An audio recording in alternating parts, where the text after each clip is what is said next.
ही आहेत आमच्या परसातील गावरान टोमॅटो. लहान मुलांच्या खेळण्यातल्या गोट्या असतात ना, अगदी त्याच आकाराची.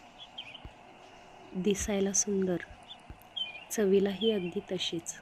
सेंद्रिय खतांचा वापर करून अशी परसात लगडलेली गावरान टोमॅटो. आवडली का तुम्हाला?